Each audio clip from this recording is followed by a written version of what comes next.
not respond to that. He continued working on his laptop, okay?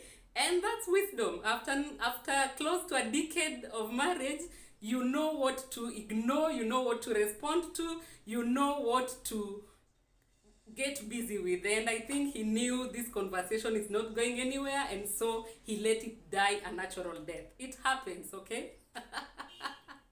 Beauty of marriage, it happens. All right, anyway. Hey guys, welcome back to Ronji. This is your girl Ronji, and today I'm super excited because in a few days from today, we are going to be celebrating our marriage anniversary. We are approaching a decade, and that is something to be thankful to God for. You all know it's not easy staying together, but we thank God so far. There's a lot to be learned, there's a lot to work on, but above all, there is a lot to be grateful to God for. And so that is something that I'm excited about. I'm really thanking God for the same. And the other day I was talking to this sweetheart of mine, and so he was there on his laptop working on his stuff, and I was behind him ranting as usual. And I was going on and on about how life is difficult, how this economy is so I don't want to use a bad word, how this economy is so messed up, okay? I can use messed. How everything is difficult and how things are just overwhelmingly difficult, okay?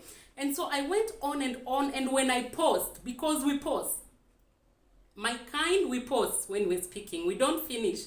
And when I paused, he turned around, looked at me and said, "Han, you know we are not the only ones going through this. It's bad for everybody, and everybody is experiencing this." Before he could finish his response, I interjected, like I always do, okay? And I think in his wisdom, when I interjected, he withdrew and started listening again, okay?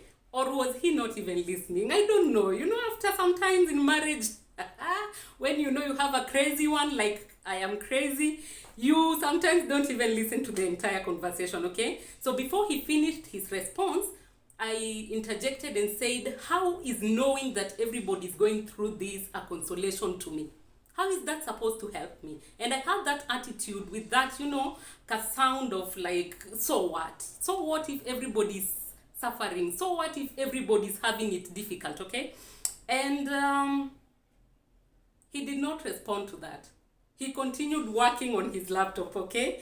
And that's wisdom. After close to a decade of marriage, you know what to ignore, you know what to respond to, you know what to get busy with. And I think he knew this conversation is not going anywhere, and so he let it die a natural death. It happens, okay?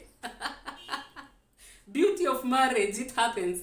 All right, anyway, that conversation died, but later on I kept on thinking, and it reminded me of a very sad story that I've shared before.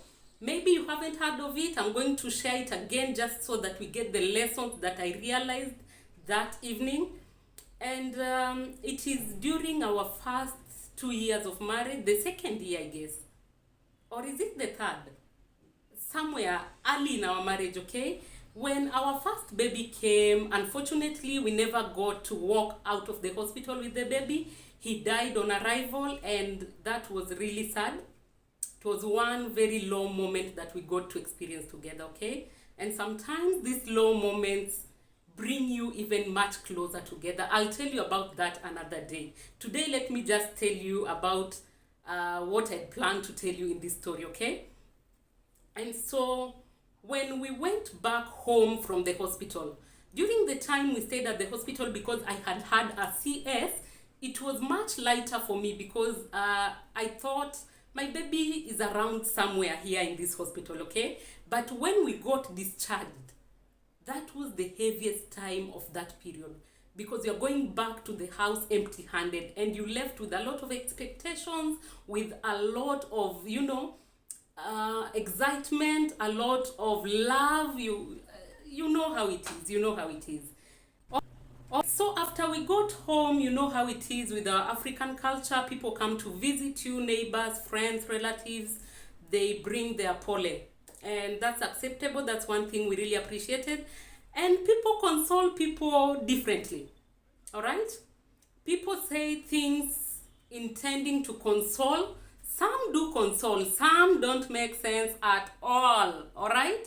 And I know I cannot criticize them so much, because I know some of the comments or some of the consolation messages we received, they all came from a good place, only that they landed wrongly.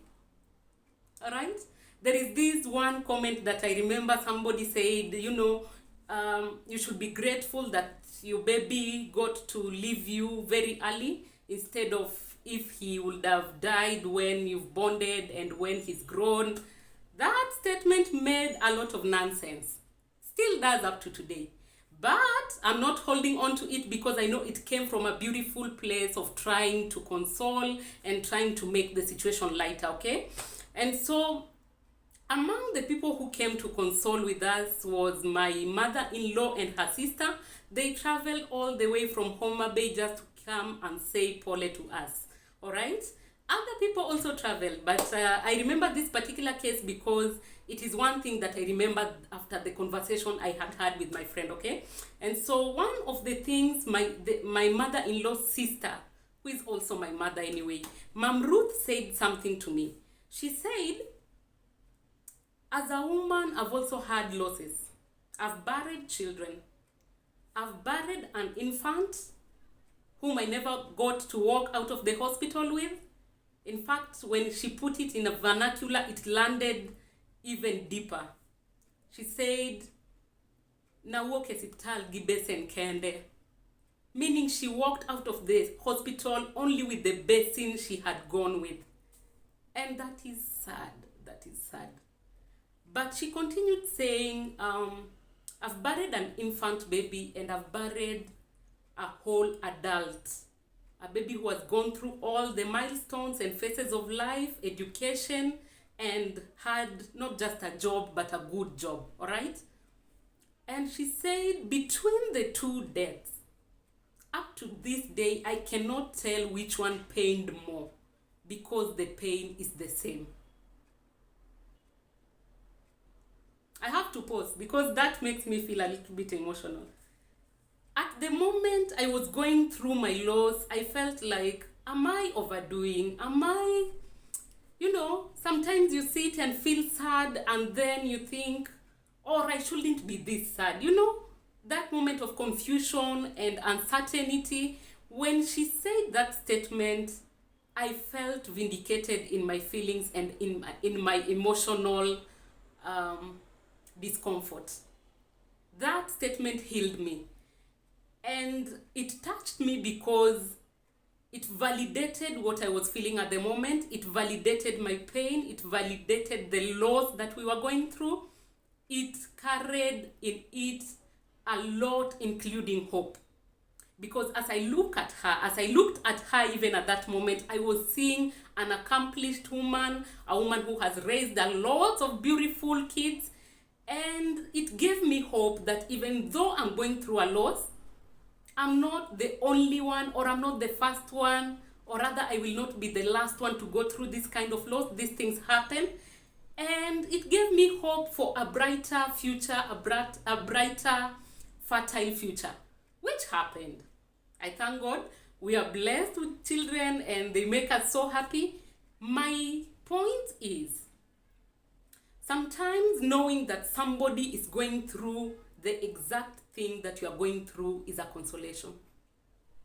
It might not feel like it is a direct consolation, but knowing that this thing is happening across the board, it helps you to relax and to focus and to have hope for the situation to change. Because we've had stories of people who've had difficult beginnings and now they're doing much better in life, in some aspects of their lives or all aspects of their lives.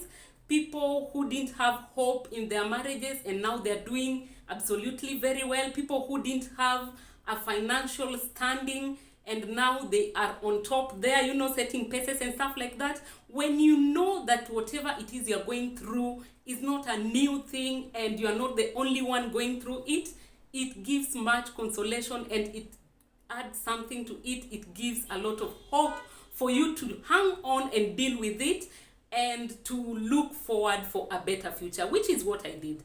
And so I understand now what my friend was trying to explain to me. that us going, yes, it is part of life. I'm not the only one, and for sure it is not going to be here longer enough. All right, that is what I wanted to share with you all. If you like the story, go ahead and subscribe to the channel. During at times like this, we will be sharing more of these kinds of stories, just to, you know, uplift somebody, encourage somebody, and give you a hope for a better life, a hope for a better future in all aspects of your life. It's been a pleasure talking to you guys, and now I have to go, and until we meet again, God bless you.